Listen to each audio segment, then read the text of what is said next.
সম্মানিত উপস্থিতি, আজকের অত্র মসজিদের সংক্ষিপ্ত জুমার খুতবায় আমরা দুটি বিষয়ে আলোকপাত করার চেষ্টা করব। একটি হচ্ছে আমাদের শিক্ষা কারিকুলাম বা শিক্ষা সিলেবাস সংস্কার কেন্দ্রিক, আর আরেকটি হচ্ছে ইসলামের সকল বিধিবিধানের মৌলিক ভিত্তি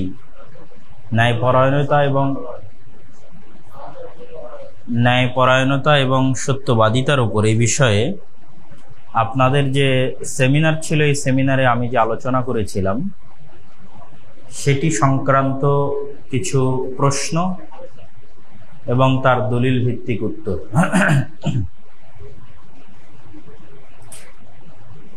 প্রথমত, শিক্ষা এবং জ্ঞান ইসলামের অপর নাম, এবং ইসলামের অপর নাম এই জন্য যে ইসলাম এসেছে জাহিলিয়াতের মূর্খতাকে দূর করার জন্য। তো যেহেতু জাহিলিয়াতের মূর্খতাকে ইসলাম দূর করবে, তাহলে বাই ডিফল্ট ইসলাম জ্ঞান, কেননা মূর্খতাকে তো একমাত্র জ্ঞানই দূর করতে পারে। তো মক্কার সেই জাহিলি যুগের মূর্খতা এবং অজ্ঞতাকে দূর করেছে ইসলাম, মানে জ্ঞান দূর করেছে, প্রকৃত এবং সঠিক জ্ঞান। আর আল্লাহ সুবহানাহু তাআলার এক অনন্য গুণ হচ্ছে তিনি আলিম, মহাজ্ঞানী, আলিমুম বিযাতিস সুদূর, এত জ্ঞানী যে মানুষের অন্তরের খবর পর্যন্তও তিনি জানেন, এত জ্ঞানী যে পূর্বের এবং পরের সকল জ্ঞান তার নিকটে রয়েছে, অদৃশ্যের জ্ঞান তার নিকটে রয়েছে। জ্ঞান যেহেতু আল্লাহ সুবহানাহু তাআলার গুণ, তার মানে জ্ঞান কি খারাপ কিছু না ভালো কিছু? ভালো কিছু। আল্লাহ সুবহানাহু তাআলা দয়ালু, তার মানে দয়া করা মন্দ না ভালো? ভালো। আল্লাহ সুবহানাহু তাআলা রিজিক দাতা, তার মানে আরেকজনকে খাওয়ানো ভালো কাজ না মন্দ কাজ? ভালো কাজ। কেন মন্দ হলে তো আর এগুলো আল্লাহর গুণ হতো না। এই জন্য আল্লাহ সুবহানাহু তাআলার পক্ষ থেকে রাসূল সাল্লাল্লাহু আলাইহি ওয়াসাল্লাম বলেছেন, ইরহামু মান ফিল আরজ ইয়ারহামুকুম মান ফিস সামা। তোমরা আল্লাহর দয়া চাও, তো আল্লাহ তো দয়ালু, এটা তোমরা সবাই জানো, এই জন্য তোমরা আল্লাহর দয়া চাও। তো তোমরা কয়জন আরেকজনের উপর দয়া করো? অতএব তোমরা শুরু করো, এটি দিয়ে শুরু করো যে তোমরা দুনিয়ার মানুষের প্রতি দয়া করবে, তাহলে যিনি আসমানে আছেন উনি তোমাদের প্রতি দয়া করবে। বলেন আল্লাহু আকবার। তাহলে জ্ঞান আল্লাহ সুবহানাহু তাআলার গুণ, মানে জ্ঞানী হওয়া ভালো। আল্লাহ সুবহানাহু তাআলার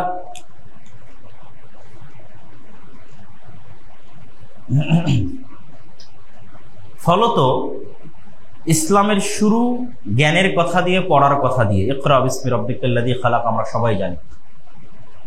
এবং ইসলামের যে স্বর্ণযুগগুলো ছিল, সেই স্বর্ণযুগগুলো পৃথিবীর ইতিহাসে জ্ঞানের স্বর্ণযুগ এবং জ্ঞানের বিপ্লব ছিল। আপনি কর্ডোভার ইতিহাস পড়েন, গ্রানাডার ইতিহাস পড়েন, বাগদাদের দারুল হিকমার ইতিহাস পড়েন, এই প্রত্যেকটা নগরী তৎকালীন যুগে বিশ্বের সর্বোন্নত জ্ঞানের নগরী ছিল। যখন ইউরোপ অন্ধকারাচ্ছন্ন ছিল, তখন এগুলো জ্ঞানের মার্কাজ ছিল। আর ইসলাম সন্ন্যাসবাদের ধর্ম নয়, যে আপনাকে বলবে আপনি দুনিয়ার কোনো কিছু শিখিয়েন না, ঘরে বসে শুধু জিকির করেন আর জান্নাতে চলে যাবেন, এই দিন ইসলাম নয়। আর এমনটা রাসূল সাল্লাল্লাহু আলাইহি ওয়াসাল্লাম নিজেও করেন। রাসূলুল্লাহ সাল্লাল্লাহু আলাইহি ওয়াসাল্লাম এমন ছিলেন না যে তিনি ঘরে বসে গবেষণা করতেন, বই পড়তেন আর লিখতেন, আর তার একটা মাদ্রাসা ছিল বা বিশ্ববিদ্যালয় ছিল, সেখানে গিয়ে শুধু ছাত্রদের ক্লাস নিতেন না। উনি তো পড়াই জানতেন না। আমাদের নবী কিন্তু আন-নাবিয়ুল উম্মি, উনি লেখাও জানতেন না, পড়াও জানতেন না। তার মানে উনি লেখক এবং গবেষক ছিলেন না। তার মানে তাহলে উনি কি করতেন? আল্লাহ সুবহানাহু ওয়া তাআলা যেমন কোরআনে আদেশ দিয়েছে, ফাইদা কুদিয়াতিস সালাত ফান্তাশিরু ফিল আরজ, সালাত শেষ হয়ে গেছে আর বসে থাকার সুযোগ নাই, জমিনে ছড়িয়ে পড়ো। তো আমাদের নবীর সালাত শেষ হয়ে গেছে মানে এবার মানুষের সেবায় লেগে যেতেন। উনি সমাজের সাথে কানেক্টেড মানুষ, যেই সমাজে বসবাস করতেন সেই সমাজের 10 জনের সুখে সুখী হওয়া এবং 10 জনের দুঃখে দুঃখী হওয়া মানুষ। ওনার পুরো সময়টা উনি মানুষের পিছনে ব্যয় করতেন। 5 ওয়াক্ত সালাত এবং রাতের কিছু অংশ আল্লাহর ইবাদতে ব্যয় করতেন, আর বাকি পুরো সময়টা মানুষের পিছনে ব্যয় করতেন। কিন্তু আজকে আমরা আলেম ওলামা আমরা নিজেরাও কি হয়ে গেছি? Disconnected from the society. সমাজ থেকে বিচ্ছিন্ন, দেশ থেকে বিচ্ছিন্ন। ঘরের এক কোনায় বসে বই পুস্তক পড়ে গবেষণা করে লেখা অথবা নির্দিষ্ট কোনো মাদ্রাসায় দার্স দেওয়া, এটিকেই আমরা মনে করেছি ইসলাম। কিন্তু সমাজ বিচ্ছিন্ন হয়ে আপনি প্রকৃত নবীর উত্তরসূরি হতে পারবেন না। দেশ ও জাতি বিচ্ছিন্ন হয়ে আপনি প্রকৃত নবীর উত্তরসূরি হতে পারবেন না। কেননা ইসলাম একটা সামগ্রিক দিন। এই সামগ্রিক দিনের সামগ্রিক বিজয় তখনই সম্ভব যখন একজন আলেম এবং একজন দায়ীর সামগ্রিক ইনভলভমেন্ট থাকবে। তার কাছে জ্ঞান থাকবে, জনগণের সাথে উঠা বসা থাকবে, দেশ ও জাতির সাথে সম্পর্ক থাকবে, তাদের দুঃখে তাদের সুখে তাদের সাথে কানেক্টেড থাকবে। তাহলে তাদের মাধ্যমে, আলেমদের মাধ্যমে রাসূল সাল্লাল্লাহু আলাইহি ওয়াসাল্লামের হাত ধরে যেমন সামগ্রিক বিপ্লব সাধিত হয়েছে, ওরকম সামগ্রিক সামাজিক বলেন, রাষ্ট্রীয় বলেন, বিপ্লব আসে। অন্যথায় শুধু ইন্ডিভিজুয়ালি আমরা বক্তব্য দিয়ে কিছু মানুষকে হেদায়েত করতে পারি, বই লেখে ইন্ডিভিজুয়ালি কিছু মানুষকে হেদায়েত করতে পারি, পুরো সমাজকে চেঞ্জ করতে পারবো না। পুরো সমাজকে পরিবর্তন করতে হলে আমাদের সমাজের সাথে সম্পর্ক থাকতে হবে। তো যাক, আমরা অন্য একটা আলোচনার মধ্যে ঢুকে গেলাম। তো এই আলোচনার সারমর্মটা কি ছিল? যে এই দিন হচ্ছে জ্ঞানের দিন, শিক্ষার দিন। রাসূলুল্লাহ সাল্লাল্লাহু আলাইহি ওয়াসাল্লাম মানুষের সাথে মিশে প্র্যাকটিক্যালি মানুষকে শিখিয়েছেন। এবং এই দিন দুনিয়া পরিপূর্ণ দুনিয়া বিমুখ সন্ন্যাসবাদ নয়। তাদের রাসূল সাল্লাল্লাহু আলাইহি ওয়াসাল্লাম কখনো বিয়েই করতেন না, কিন্তু তিনি স্বাভাবিক একজন মানুষের মতো পারিবারিক সামাজিক জীবন যাপন করেছেন। তারই ধারাবাহিকতায় আমরা দেখেছি গ্রানাডা, কর্ডোভা এবং বাগদাদের মতো ইসলামের জ্ঞানের স্বর্ণযুগ আমরা অতিক্রম করেছি। তাহলে ইসলাম জ্ঞান বিমুখ নয়।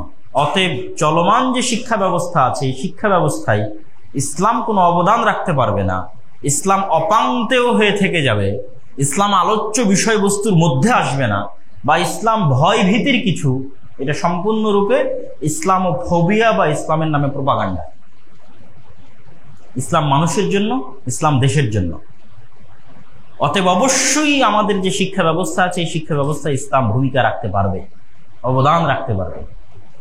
ইসলাম মানুষকে শিক্ষা দেওয়ার ক্ষেত্রে ইসলামের লক্ষ্য উদ্দেশ্য এটা নয় যে ইসলাম কিছু প্রোডাক্টস তৈরি করবে, ম্যানুফ্যাকচার করবে শিক্ষা ব্যবস্থার মাধ্যমে, যারা শুধু চাকরি করবে। বস্তুবাদী সমাজ ব্যবস্থায় শিক্ষা ব্যবস্থার মূল উদ্দেশ্য কি? এই যতজন স্টুডেন্টস আছে এরা সব এক একটা বস্তু। এই ইউনিভার্সিটি একটা বস্তু, এখানে যিনি টিচার আছে তিনিও একটা বস্তু। তাদের কাউকে মানুষ হিসেবে কল্পনা করা হচ্ছে না। এখানে জাস্ট কিছু মেশিন ম্যানুফ্যাকচার করা হচ্ছে, যে এই মেশিনের কাজ কি? মানি আর্নিং। শিখতেছে কেন? টাকা উপার্জনের জন্য। ইসলাম কিন্তু শিক্ষা ব্যবস্থাকে কখনোই এই দৃষ্টিকোণ থেকে দেখে না। ইসলাম সবসময় শিক্ষা ব্যবস্থাকে মানুষকে মানুষ বানানোর দৃষ্টিকোণ থেকে দেখে, মানুষকে আদর্শ মানুষ বানানোর দৃষ্টিকোণ থেকে দেখে। যে সর্বপ্রথম এই এলিমেন্ট বা এই উপাদান ফিল আপ হতে হবে আপনার কারিকুলাম দিয়ে, আপনার সিলেবাস দিয়ে, যে এই কারিকুলাম এই সিলেবাসে পড়ে মানুষে পরিণত হবে। এটা আগে সবার আগে পূর্ণ হতে হবে। তারপরে তখন মানুষ হওয়ার পর সে ইঞ্জিনিয়ার হবে না ডাক্তার হবে না আলেম হবে, সেটা তার পরের বিষয়। কিন্তু সেকুলার কারিকুলামে কি হয়? মানুষ একটা মেশিন হবে যে শুধু টাকা উপার্জন করবে এবং দুনিয়া এবং বস্তুর পিছনে ছুটবে। তার মধ্যে অদৃশ্য এবং অবস্তু এইরকম কোনো কিছুর চাওয়া এবং পাওয়া থাকবে না। সম্মান, মর্যাদা, ভালোবাসা, আন্তরিকতা, পরোপকারিতা, জান্নাত, জাহান্নাম, আল্লাহর বিধান, তাকওয়া, পরহেজগারিতা সবই তো অদৃশ্য। এই অদৃশ্য জিনিসগুলোর সাথে কোনো সম্পর্ক নাই সেকুলার শিক্ষা ব্যবস্থা। তাহলে সেকুলার শিক্ষা ব্যবস্থার সাথে ইসলামী শিক্ষা ব্যবস্থার মৌলিক পার্থক্যটা লক্ষ্য উদ্দেশ্য। এখানে শিক্ষা ব্যবস্থা প্রথমত একজন মানুষকে প্রকৃত আদর্শ মানুষে রূপান্তর করার ক্রাইটেরিয়া ফিল আপ করবে, তারপরে তাকে ইঞ্জিনিয়ার বানাবে, না তারপরে তাকে ডাক্তার বানাবে, সেটা তখন আসবে। এবং এটি ফিল আপ করার জন্য কোরআন এবং হাদিসের কোনো বিকল্প নাই, রাসূলুল্লাহ সাল্লাল্লাহু আলাইহি ওয়াসাল্লামের জীবনীর কোনো বিকল্প নাই। এবং পৃথিবীতে আজ পর্যন্ত এর চেয়ে উন্নত এবং এর চেয়ে ভালো কোনো বিকল্প আসেনি। পৃথিবীতে এর চেয়ে সুন্দর, মানুষের বুঝার এর চেয়ে সহজ কোনো ধর্মগ্রন্থ পৃথিবীতে আসেনি। কোরআন ভারী কঠিন কোনো বিষয় নয়, বই নয়। হুদাল লিন্নাস, সব মানুষের জন্য, মানে এটা রিক্সাওয়ালার জন্য কোরআন। এই জন্য কোরআনে বিষয়ভিত্তিক তাত্ত্বিক আলোচনা নাই। আপনি খুঁজেন কোরআনের যে কোনো একটা সূরা খুঁজে দেখবেন যে উপস্থাপনা, ভূমিকা, পয়েন্ট বাই পয়েন্ট, সালাতের বিস্তর আলোচনা, এরকম নাই। এখানে হুদাল লিন্নাস, মানুষের হিদায়াতের জন্য। এখানে র্যান্ডমলি গল্পের মতো চলতে থাকে। এই এখনই সালাতের কথা বলবে, তো এখনই আল্লাহর সৃষ্টি রহস্যের কথা বলবে, আসমান জমিন, বৃষ্টি, নক্ষত্র, তারকারাজি। এই এখনই অতীতে চলে যাওয়া অভিশপ্ত জাতি যাদেরকে আল্লাহ ধ্বংস করে দিয়েছে তাদের কথা বলবে। আবার নবীদের জীবনের কথা বলবে, আবার আল্লাহর দয়া রহমতের কথা বলবে, আবার আল্লাহর শাস্তি, ভয়ঙ্করতা, ভয়াবহতার কথা বলবে, আবার জান্নাত জাহান্নাম, আপনি মারা যাবেন সেটির কথা বলবে, আবার একটু পরে বলবে সালাত আদায় করতে হবে, সত্য কথা বলতে হবে, ন্যায় পরায়ণ হবে। এইভাবে র্যান্ডমলি চলে। কেন? পৃথিবীর সব মানুষ যেন এটা পড়ে বুঝতে পারে। এখানে বিষয়ভিত্তিক সাজানো গোছানো কোনো তাত্ত্বিক আলোচনা নাই। অতএব কোরআন কঠিন কিছু নয়। এবং কোরআনের চাইতে মহৎ এবং ব্যাপক এরকম বিকল্প মানুষকে প্রকৃত আদর্শ মানুষে পরিণত করার আর দ্বিতীয় কোনো গ্রন্থ পৃথিবীতে আসে। তাহলে কেন কোরআনের মতো একটা বিষয়কে আপনি ইসলামোফোবিয়ার নামে, ভয়ের নামে আপনি এটিকে শিক্ষা সিলেবাসের অন্তর্ভুক্ত করবেন না, মুসলমানের সন্তানকে শিখাবেন না? এটাও তো এক প্রকার বৈষম্য। ছাত্ররা যে আন্দোলন করলো, বৈষম্য বিরোধী আন্দোলন, এটা কি বৈষম্য নয়? এটা অবশ্যই বৈষম্য। মুসলমানের দেশে, 90% মুসলমানের দেশে, তারা তাদের ধর্মগ্রন্থ তাদের, এবং এটাকে ধর্মগ্রন্থ বলবো না আমরা। যদি এইভাবে ধর্মগ্রন্থ বলি তাহলে মনে করবে যে না, আরো 10টা ধর্মগ্রন্থের এখানে জায়গা দিতে হবে। এটা কিন্তু ওই আক্ষরিক অর্থে ধর্মগ্রন্থ না, এটা পৃথিবীর সব মানুষের জন্য এই গ্রন্থ, শুধু মুসলমানদের জন্য না। এই কোরআন পড়ে একজন হিন্দু উপকৃত হবে, এই কোরআন অধ্যয়ন করে একজন খ্রিস্টান উপকৃত হবে, একজন বৌদ্ধ উপকৃত হবে, সকলের জন্য এই কোরআন। তাহলে মুসলিম দেশে, মুসলিম 90% জনগণের দেশে কোরআন শিক্ষার কোনো ব্যবস্থা কারিকুলামে নাই, সিলেবাসে নাই। রাসূল সাল্লাল্লাহু আলাইহি ওয়াসাল্লামের জীবনী শিক্ষার কোনো ব্যবস্থা। এখনো যদি মানুষ গবেষণা করতে বসে যে পৃথিবীতে সবচেয়ে প্রভাব বিস্তারকারী ব্যক্তিত্ব কে ছিল, সকল গবেষণা শেষ করে তাকে এটাই নির্ধারণ করতে হবে মাত্র 23 বছরের জীবনে পৃথিবীতে মুহাম্মদ সাল্লাল্লাহু আলাইহি ওয়াসাল্লাম যে প্রভাব রেখে গেছেন, এরকম প্রভাব বিস্তারকারী বৈপ্লবিক ব্যক্তিত্ব পৃথিবীর অতীতেও আসেনি, এখন পর্যন্ত আসেনি। কার্ল মার্কস, লেনিন, মাও সেতুং, এরকম হাজারো কার্ল মার্কস, হাজারো মাও সেতুং, হাজারো লেনিন, হাজারো আব্রাহাম লিঙ্কন মুহাম্মদ সাল্লাল্লাহু আলাইহি ওয়াসাল্লামের ধারে কাছেও যেতে পারবে। তার আদর্শ, তার চরিত্র, তার বৈপ্লবিক চিন্তা ভাবনা, তার রাজনীতি, তার অর্থনীতি, তার রাষ্ট্র পরিচালনার নীতি, এর ধারে কাছেও যেতে পারবেন। তাহলে মুহাম্মদ সাল্লাল্লাহু আলাইহি ওয়াসাল্লামের জীবনী এবং কোরআন, এই দুটো অবশ্যই বাধ্যতামূলকভাবে শিক্ষা ব্যবস্থার অন্তর্ভুক্ত হওয়া উচিত বাংলাদেশে। পাশাপাশি যেই বিষয়গুলো এখন কৌশল করে অন্তর্ভুক্ত করানোর চেষ্টা করা হচ্ছে, দুইটা শব্দ ব্যবহার করার মাধ্যমে, একটা হচ্ছে ইনক্লুসিভ স্টেট, মানে অন্তর্ভুক্তিমূলক রাষ্ট্র, আর আরেকটা হচ্ছে জেন্ডার ডিসক্রিমিনেশন, লিঙ্গ বৈষম্য থাকা যাবে না। এই দুটো শব্দ এমন একটা ধোঁকাপূর্ণ মায়াজালের শব্দ, যার মধ্যে দিয়ে এমন কিছু অন্তর্ভুক্ত হয়ে যাবে শিক্ষা সিলেবাসের মধ্যে, রাষ্ট্রের মধ্যে, যেটা ভূমিকম্পের মতো ধ্বংস করে ছেড়ে দেবে আমাদের পরিবার ব্যবস্থা, আমাদের সমাজ ব্যবস্থা, সবকিছু। এই জন্য তারা সবসময় এই ধরনের পজিটিভ শব্দগুলো ব্যবহার করে। ইনক্লুসিভ স্টেট, অন্তর্ভুক্তিমূলক রাষ্ট্র, জেন্ডার ডিসক্রিমিনেশন, লিঙ্গ বৈষম্য। লিঙ্গ বৈষম্য বলার মাধ্যমেই নিয়ে আসবে যে এখানে থার্ড জেন্ডার বা তৃতীয় লিঙ্গের অধিকার আছে, মানুষ চাইলে তার লিঙ্গ পরিবর্তন করতে পারে, তার অধিকার আছে। নাউযুবিল্লাহি মিন যালিক। ইনক্লুসিভ স্টেট, অন্তর্ভুক্তিমূলক রাষ্ট্র, এই অন্তর্ভুক্তিমূলক রাষ্ট্রের সবাইকে জায়গা দিতে হবে, মানে যে একজন সমকামী তাকেও জায়গা দিতে হবে, যে LGBTQ বিশ্বাস করে তাকেও জায়গা দিতে হবে। বলেন নাউযুবিল্লাহ। এটি হলো অন্তর্ভুক্তিমূলক রাষ্ট্রের থিওরি। এই জন্য আল্লাহ সুবহানাহু ওয়া তাআলা কোরআন মাজিদে বলেছেন শয়তানের পক্ষ থেকে, আপনাদের এই সেমিনারে আমি শয়তানের উপর আলোচনা করেছিলাম, আল্লাহ বলেছেন ওয়ালা আমুরান্নাহুম ফালা ইউগাইয়িরুন্না খালকাল্লাহ, আল্লাহ বলছেন শয়তানের কথা, যে শয়তান বলছে আমি অবশ্যই মানুষকে আদেশ করব যেন মানুষ তার সৃষ্টির মধ্যে পরিবর্তন ঘটায়। আল্লাহ বলছেন শয়তান বলছে, চেষ্টা করবে যে মানুষ যেন তার নিজের সৃষ্টির মধ্যে পরিবর্তন ঘটায়। আল্লাহ সুবহানাহু ওয়া তাআলা মানুষকে সবচেয়ে সম্মানী, সবচেয়ে সুন্দর করে সৃষ্টি করেছেন।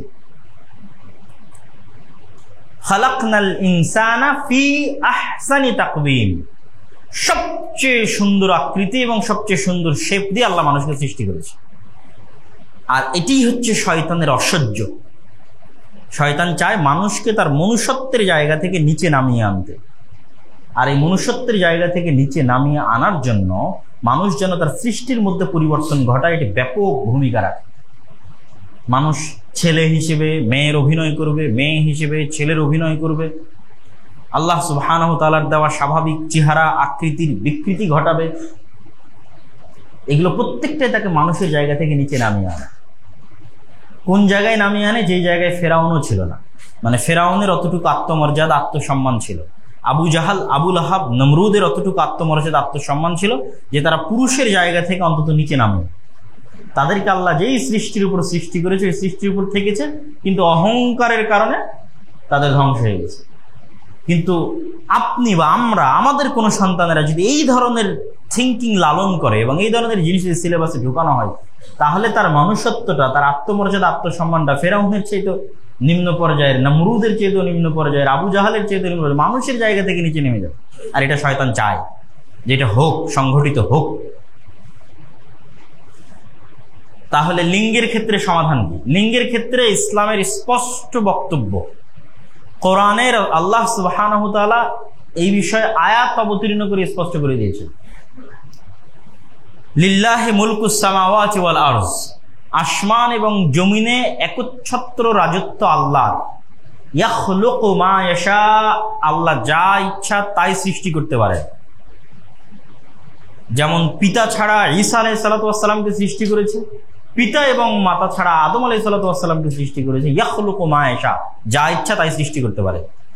ইয়াহাবু লিমান ইয়াশাউ ইনাসাও ওয়া ইয়াহাবু লিমান ইয়াশাউ যুকুর, আল্লাহ যাকে ইচ্ছা তাকে কন্যা সন্তান দান করেন, যাকে ইচ্ছা তাকে পুরুষ সন্তান দান করেন। শেষ।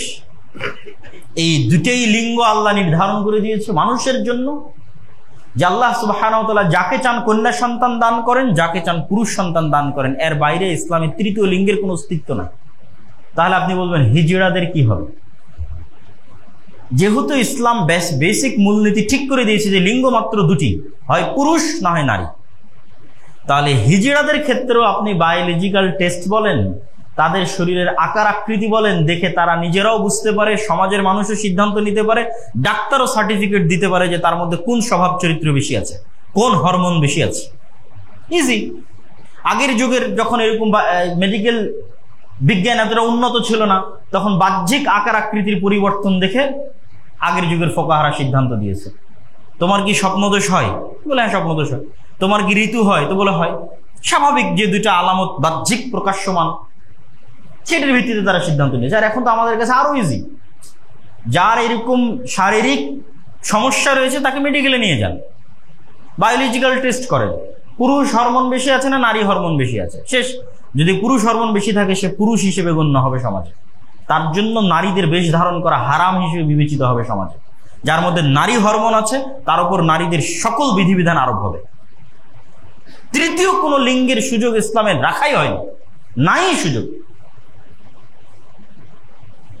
এবং মানুষের পক্ষে সম্ভব নয় যে মানুষ টোটালি নিজের শরীরকে পুরুষ থেকে মহিলায় পরিবর্তন করবে। কেন সম্ভব নয়? আপনারা গবেষণা করে দেখেন মেডিকেল সায়েন্সে, যে আপনি বাহ্যিকভাবে হয়তো আপনার কিছু বাহ্যিক রূপের পরিবর্তন ঘটাতে পারবেন, কিন্তু যে হরমোন আল্লাহ সুবহানাহু ওয়া তাআলা সৃষ্টি করে, একজন পুরুষ কখনোই ওই পরিমাণ নারী হরমোন তৈরি করতে পারবে না। কিয়ামত হয়ে গেলেও স্বাভাবিক একজন নারী যেই পরিমাণ নারী হরমোন তৈরি করে, এবং নারীর পক্ষ সেটি সম্ভব নয় এক্সচেঞ্জ করে এই পর্যায়ে নিয়ে আসা। স্বাভাবিক বাহ্যিক পরিবর্তন ঘটতে পারে, কিন্তু সৃষ্টির একদম অভ্যন্তরে মেইন জায়গায় গিয়ে পরিবর্তন সম্ভব নয়। তাহলে লিঙ্গ দুটি, হয় পুরুষ অথবা স্ত্রী, তৃতীয় কোনো লিঙ্গের সুযোগ না। যাদের শারীরিক সমস্যা আছে তারা হয় পুরুষ হিসেবে সমাজে বিবেচিত হবে অথবা নারী হিসেবে সমাজে বিবেচিত হবে, এবং সেই হিসেবে তাদের সকল অধিকার, সেই হিসেবে তাদের সকল যা প্রয়োজন স্বাভাবিক যে অধিকার সেগুলো সব তাদেরকে পূরণ করা হবে।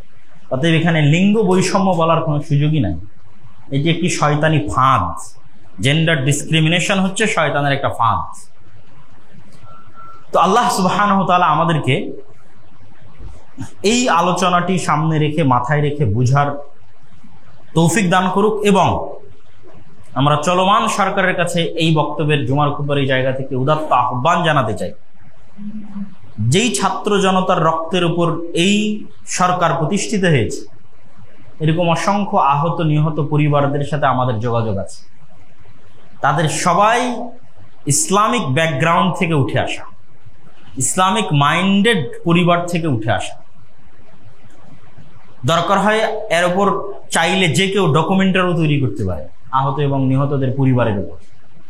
তাহলে তাদের চাওয়া পাওয়াকে উপেক্ষা করে তাদের রক্তের উপর একটা রাষ্ট্র প্রতিষ্ঠিত হবে, আবার সেই রাষ্ট্রের বাইরে থেকে ইম্পোর্টেড আমদানি করে আমাদের শিক্ষা এবং আমাদের সংস্কৃতি বিরোধী কিছু চাপিয়ে দেওয়া হবে। এটি কখনোই হতে দেওয়া হবে না, এবং এটি কখনোই বাস্তবায়ন করা কারোর জন্য উচিত হবে না। তো আমরা উদাত্ত আহ্বান জানাবো যে অবশ্যই শিক্ষা সংস্কার কমিটিতে একজন আলেমকে অন্তর্ভুক্ত করা, এবং শিক্ষা সংস্কার কমিটিতে যারা চিহ্নিত ইসলাম বিদ্বেষী আছে অথবা যারা চিহ্নিত সমকামিতার সাপোর্টার আছে তাদেরকে অবশ্যই শিক্ষা সংস্কার কমিটি থেকে বাদ দিতে হবে। এবং বাদ দিয়ে, অতীতে বহু শিক্ষা কমিশন হয়েছে। 1882 সালে ব্রিটিশ সরকার করেছিল হান্টার শিক্ষা কমিশন। তারপরে পাকিস্তান প্রতিষ্ঠা হওয়ার পর প্রথম শিক্ষা কমিশন মাওলানা আকরাম খান নেতৃত্বে হয়েছিল 1951 এবং 1952 সালে। বাংলাদেশ প্রতিষ্ঠা হওয়ার পরও অসংখ্য শিক্ষা কমিশন হয়েছে।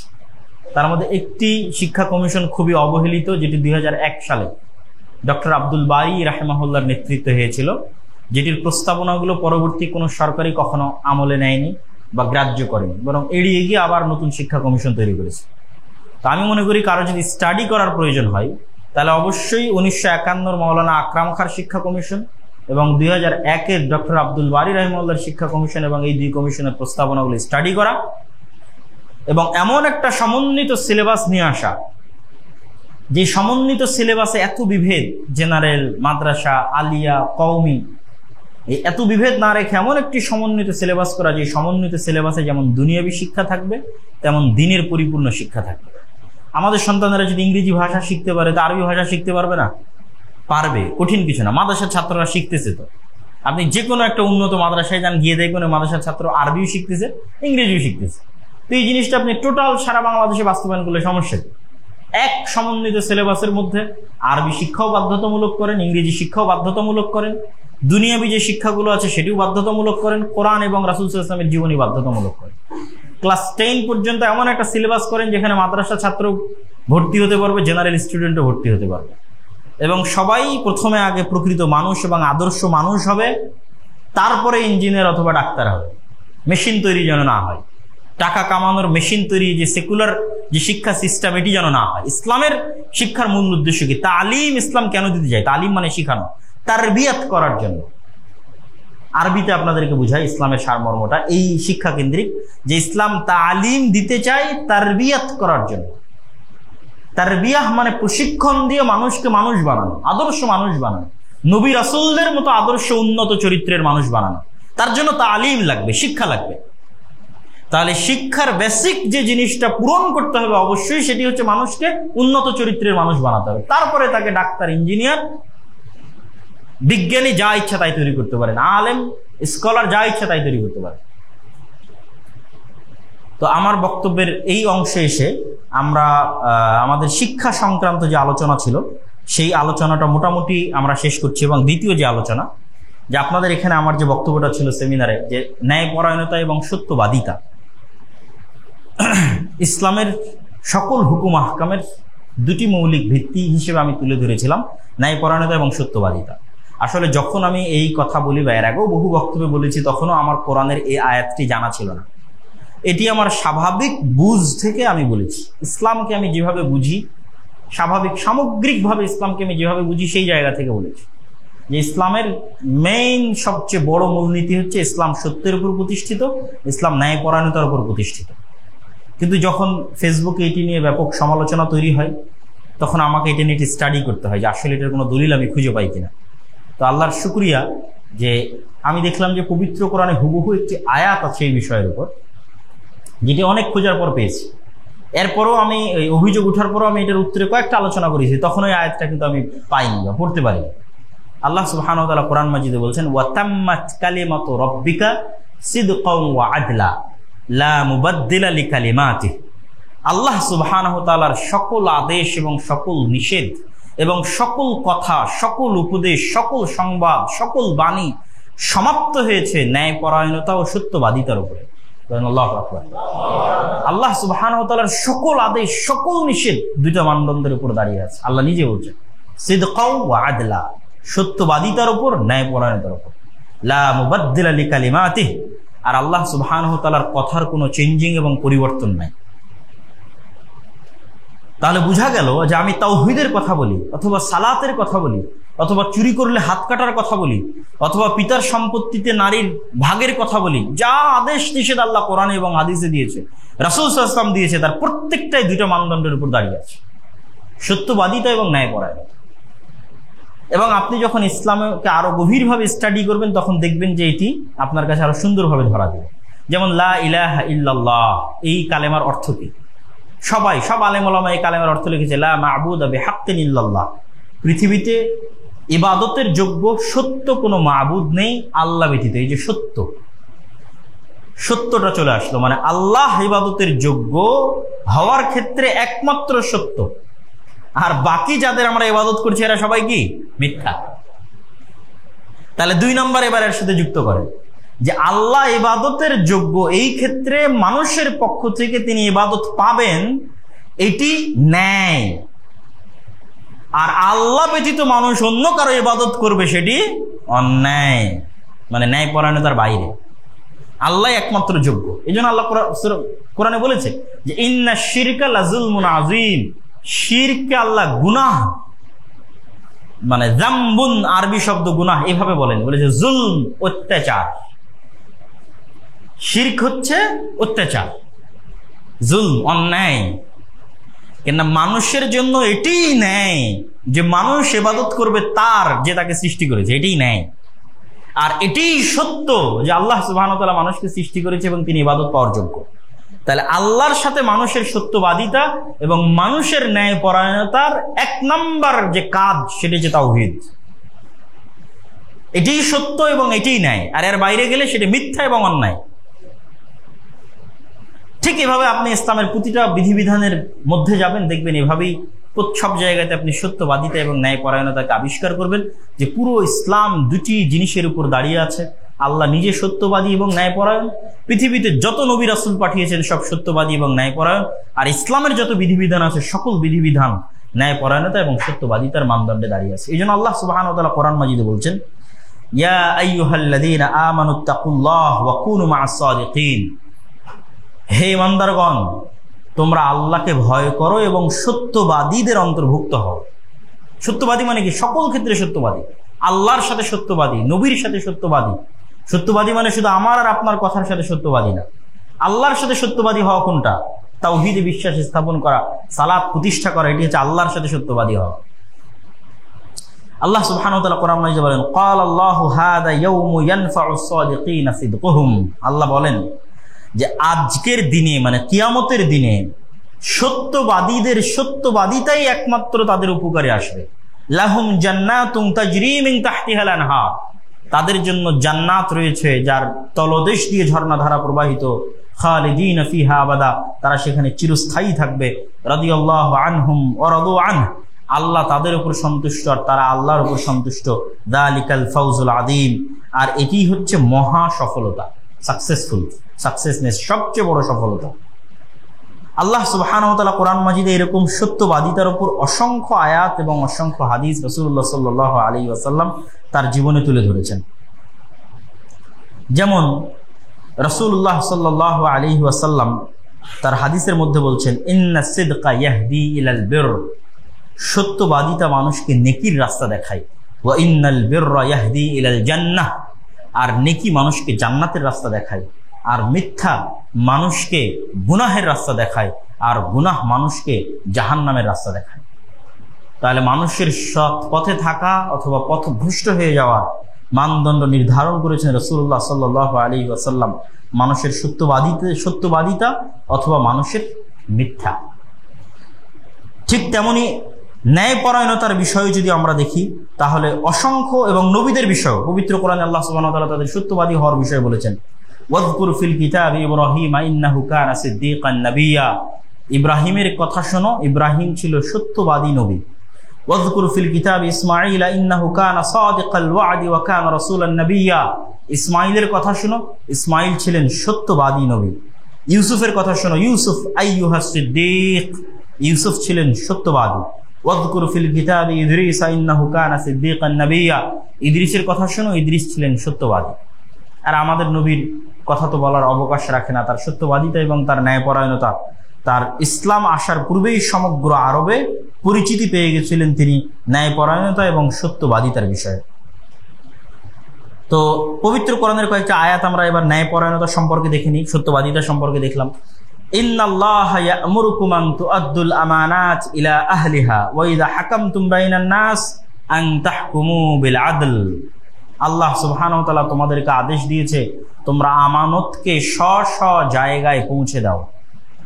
ন্যায়পরায়ণতা মানেই হচ্ছে যে যেটা পাওয়ার যোগ্য তাকে সেটা পৌঁছে দেওয়া, সেটি আমানত। এটি সব জায়গায় ব্যালেন্স করতে হবে, বাপ মা, ভাই বোন, আত্মীয় স্বজন, স্ত্রী পুত্র, বাপ মায়ের সাথে ন্যায়পরায়ণতা, ভাই বোনের সাথে ন্যায়পরায়ণতা, স্ত্রীর সাথে ন্যায়পরায়ণতা, সব জায়গায় এটি প্রয়োগ হবে, প্রযোজ্য ন্যায়পরায়ণতা। যে যেখানে যা পায় সেখানে তাকে সেই হকটা দিয়ে দাও। ওয়াইদা হাকামতুম বাইনান নাস আন তাহকুমু বিল আদল, আর যখন মানুষের মধ্যে তোমরা বিচার ফায়সালা করো তখন ন্যায়ের সাথে বিচার ফায়সালা করো।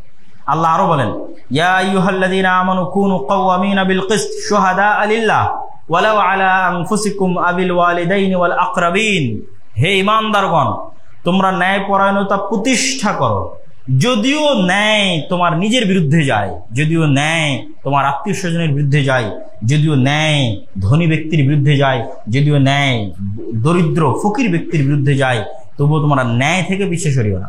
নিজের বিরুদ্ধে গেল তাই ন্যায় থেকে পিছিয়ে সরে আসলা, আত্মীয় স্বজনের বিরুদ্ধে গেল তখন ন্যায় থেকে পিছিয়ে সরে আসলা, খবরদার না, ন্যায়কে প্রতিষ্ঠা করো।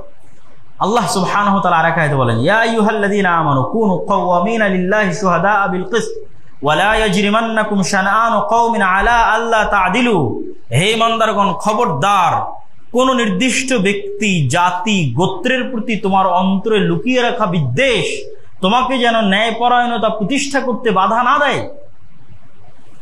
লা ইয়াজরিমান্নাকুম শানআনু কওমিন আলা আল্লা তা'দিলু, তোমাকে যেন উৎসাহিত না করে তোমার ভিতরে থাকা ব্যক্তিগত, জাতিগত, গোত্রগত বিদ্বেষ যে তুমি ন্যায় প্রতিষ্ঠা করতে পারছো না। আপনি দেখেন যে আমাদের যত সমস্যা আছে মুসলমানদের, তার মূলে কিন্তু এটি আছে। এবং আমি ওই আয়াত পাওয়ার আগে ওয়াতাম্মাত কালিমাতু রাব্বিকা সিদকান ওয়া আদলা বহু বক্তব্যে আমি বলেছি যে আমাদের মুসলমানদের মধ্যে যে সালাতে, যেমন আপনাদের এখানে সেমিনারও বলেছি, সালাতের যে বৈশিষ্ট্য আছে, সালাত ফরজ, তাওহীদের যে বৈশিষ্ট্য আছে, এগুলোও প্রত্যেকটাই ন্যায়। কিন্তু যতক্ষণ আমরা পরস্পরের মধ্যে ন্যায় প্রতিষ্ঠা করতে না পারছি, ততক্ষণ অন্য কিছু পেলেও আমরা অন্তত রাষ্ট্র ক্ষমতা প্রতিষ্ঠা করতে পারবো না। কেন ইসলামের রাষ্ট্র ক্ষমতার বেসিক এলিমেন্টই হচ্ছে সর্বপ্রথম ন্যায় এবং সত্যবাদিতা প্রতিষ্ঠা করতে হবে, তখনই ইসলামী রাষ্ট্র প্রতিষ্ঠা হবে অটোমেটিক। আর আল্লাহর সাথে ন্যায়পরায়ণতা মানেই তো শিরক মুক্ত রাষ্ট্র এবং শিরক মুক্ত সমাজ। আর মানুষের সাথে ন্যায়পরায়ণতা মানে কোনো মানুষ বেইনসাফের শিকার হবে না। এই দুইটা জিনিস যদি আমরা জমা করতে পারি, যে যেখানে আল্লাহ অত্যাচারের শিকার হচ্ছেন না সেটি তাওহীদ, আর যেখানে মানুষ অত্যাচারের শিকার হচ্ছে না, তাহলে ইসলামী রাষ্ট্র কায়েম হয়ে যাবে।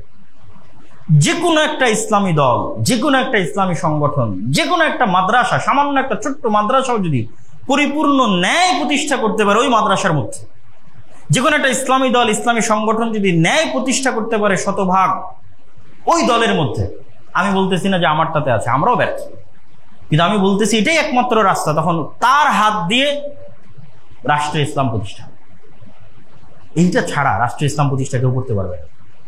এটা আমার যত গভীরভাবে আমি ইসলামকে বুঝতে পারি, আমার থিঙ্কিং, আমার চিন্তা ভাবনা 10 বার 15 বার 1000 বার চিন্তা করার পর আমার কাছে এটি রেজাল্ট মনে হয়েছে সম্ভব ইসলাম রাষ্ট্র ক্ষমতায় যেতে পারে, মুসলমানেরা রাষ্ট্রে ইসলাম প্রতিষ্ঠা করতে পারে। শর্ত কি? আল্লাহর সাথে ন্যায়পরায়ণতা বাস্তবায়ন হতে হবে, মানে শিরক মুক্ত হতে হবে। 2, নিজেদের মধ্যে ন্যায়পরায়ণতা বাস্তবায়ন হতে হবে। আপনি যে কোনো ইসলামী দলে যান, দেখবেন যে আমিরের বেশি চামচামি করেছে, নেতার বেশি চামচামি করেছে, তাকে পদ দিয়ে রেখেছে, আর একজন যোগ্য কর্মীকে পদ দেয়নি। মাদ্রাসায় যান, পরিচালক বলেন, প্রিন্সিপাল বলেন, মসজিদে যান, কমিটির সভাপতি বলেন, কেউ তাদের ওই মাদ্রাসা মসজিদের মধ্যে ন্যায় বাস্তবায়ন করতে পারে, ন্যায়পরায়ণতা বাস্তবায়ন করে, নাহলে বাইতুল মুকাররমে মারামারি হয়। তাহলে আমি ইসলাম রাষ্ট্রে যাবে তার ক্ষেত্রে এই 2টা বেসিক এলিমেন্টের কথা বলছি, এবং আল্লাহ এখানে আদেশ দেবেন। আমাদের ফেসবুকে যাবেন, ফেসবুকে মানুষ একজনের প্রশংসা করতেও ন্যায়কে অতিক্রম করছে, আর একজনের বিরোধিতা করতেও ন্যায়কে অতিক্রম করছে। অথচ আল্লাহ নিজে বলছেন, তোমার অন্তরে থাকা যে বিদ্বেষ আছে, আমাকে তুমি পছন্দ করতে পারো না, হতেই পারে, কিন্তু তাই বলে তুমি ন্যায়কে অতিক্রম করে আমার বিরুদ্ধে লিখবা, এটা করিও না। তাহলে অন্তত তোমার দিয়ে ইসলাম প্রতিষ্ঠা হবে না। আর নবী রাসূলগণের বৈশিষ্ট্য এটি কখনোই ছিল না। তারা সত্যবাদিতা এবং ন্যায়পরায়ণতায় কখনো ছাড় দিতেন না। কেন দিতেন না সেটাও আপনাকে বলি। নবী রাসূলগণ তো আর ওই ঘরের মধ্যে বসে বই লেখে গবেষণা করা আর মাদ্রাসার মধ্যে গিয়ে দার্স দেওয়া এটার মধ্যে সীমাবদ্ধ ছিলেন না। তারা হচ্ছে সমাজের মানুষের সাথে চলতেন, ওপেন, রাষ্ট্রের সকল স্তরের সাথে। সব নবী রাষ্ট্রের ডাইরেক্ট মেইন থিমেকে আঘাত করেছে। মুসা আলাইহিস সালামকে কি বলেছে? ইযহাব ইলা ফিরআউন, সরাসরি যে রাষ্ট্রনেতা তার কাছে যাওয়ার আদেশ। তাহলে মুসা আলাইহিস সালাতু ওয়াস সালাম কখনই বিজয়ী হতে পারবেন না। উনি তো আর মসজিদের কোনায় বসে ইবাদত করছেন না, অথবা ঘরে বসে বই লিখছেন না। উনি ন্যায় এবং সত্যবাদিতা ছাড়া ফিরআউনকে পরাজিত করবে কিভাবে? ইম্পসিবল। এই জন্য সব নবী রাসূলকে ডাইরেক্ট রাষ্ট্রের নেতাদের কাছে দাওয়াত দেওয়ার আদেশ। তাহলে নবী রাসূলদেরকে বাই ডিফল্ট সত্যবাদী ন্যায়পরায়ণ হতে হবে। কেন? আর একটু খুলে বলি। ধরেন আবু সুফিয়ান ইসলাম গ্রহণ করতে চাচ্ছে রাদিয়াল্লাহু তাআলা আনহু, ওমর রাদিয়াল্লাহু তাআলা আনহু ইসলাম গ্রহণ করতে চাচ্ছে। এখন আমাদের নবী মুহাম্মদ সাল্লাল্লাহু আলাইহি ওয়াসাল্লাম তার ইসলাম গ্রহণ করার পূর্বেই আবু সুফিয়ান এবং ওমর রাদিয়াল্লাহু তাআলা আনহুর সাথে এমন আচরণ করে রেখেছে, যে আচরণে আবু সুফিয়ান ইসলাম গ্রহণ করতে চাইলে আল্লাহর নবী লজ্জা পাবে। বুঝেননি মনে হয় আমার কথা? যেমন আপনি আমাদের ফেসবুকের কথাই দেখেন, যে আমার সাথে বা আমাদের এরকম মানুষজনের সাথে একদল মানুষ যে ধরনের আচরণ করতেছে, সে কিন্তু পরবর্তীতে আমার কাছে এসে লজ্জা পাবে, আমার কাছে আসতে লজ্জা পাবে। বা আমি যদি এমন কোনো নেগেটিভ আচরণ করি, তাহলে কিন্তু আমি তার কাছে যেতে লজ্জা পাবো। তাহলে একজন নবী হিসেবে যে উম্মতের কাছে প্রেরিত হয়েছে, ওই উম্মতের সাথে যদি খারাপ আচরণ করে, কোনো প্রকার অন্যায় সংঘটিত করে, বা কোনো প্রকার মিথ্যার আশ্রয় নেয়, তাহলে ওই মানুষটার পরবর্তীতে নবীর হাতে কেমনে ইসলাম গ্রহণ করবে? এই জন্য নবী রাসূলরা কোনোদিন চুল পরিমাণ সত্যবাদিতাতে ছাড় দিতে পারেন না, ন্যায়পরায়ণতাতে ছাড় দিতে পারেন না। এই জন্য এমন দায়ী লাগবে, এমন আলেম লাগবে, এমন মাদ্রাসা লাগবে, এমন ইসলামী দল সংগঠন লাগবে, যারা অন্তত এই 2টা বেসিক এলিমেন্টে কখনো ছাড় দিবে না, সত্যবাদিতা এবং ন্যায়পরায়ণতা। তাহলে তাদের হাত দিয়ে আল্লাহ রাষ্ট্রে ইসলাম প্রতিষ্ঠা করে দিবে।